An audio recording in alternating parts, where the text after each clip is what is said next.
Attention everybody, Modi వస్తున్నారు, be ready అంటూ పాలనా యంత్రాంగం మొత్తాన్ని కూడా అలర్ట్ మోడ్ లో నిలబెట్టేసింది కూటమి ప్రభుత్వం. మోదీ విశాఖ టూర్ ని జయప్రదం చేయడానికి రేపటి నుంచి 6 మంది మంత్రులు విశాఖలోనే మకాం పెట్టబోతున్నారు.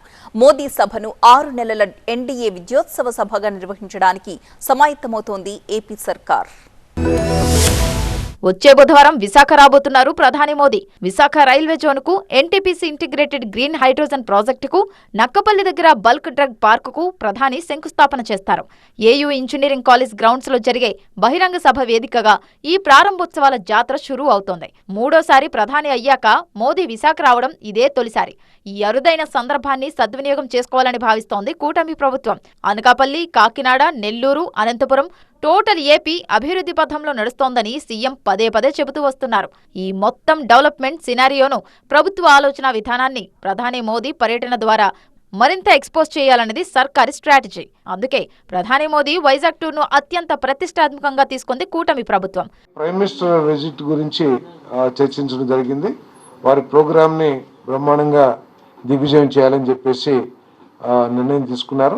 దానికి అవసరమైతే ఒక కమిటీ కూడా, పొలిటికల్ కమిటీని ఏర్పాటు చేసి కూటమి పార్టీలన్నీ సమన్వయంతో జన సమీకరణ కానివ్వండి, అక్కడ ఏర్పాట్లు కానీ చేయాలని చెప్పేసి నిర్ణయం తీసుకుంటూ జరిగింది. ఆదివారం విశాఖ వెళ్లనున్న మంత్రి లోకేష్ ఆ రోజంతా అక్కడే ఉంటారు. ప్రధాని పర్యటన ఏర్పాట్లను ప్రత్యక్షంగా పర్యవేక్షిస్తారు. మోదీ బహిరంగ సభకు జన సమీకరణపై దృష్టి సారించాలని మంత్రులకు డైరెక్షన్ ఇవ్వబోతున్నారు. కీలక మంత్రులంతా 6-7 తేదీల్లో విశాఖలోనే ఉండాలని ఇప్పటికే ఆదేశాలొచ్చాయి. మన రాష్ట్ర అభివృద్ధికి వారి చిత్తశుద్ధిని గౌరవించుకోవడం కోసం మేము ముందుకెళ్తాం. ప్రజలు కూడా భారీగా వచ్చి స్వాగతం పలికే విధంగా, ఎందుకంటే ఈ ప్రాంతంలో ఇంత విధంగా పెట్టుబడులు వస్తున్నాయి, ఉపాధి రంగాలు కలుగుతున్నాయి.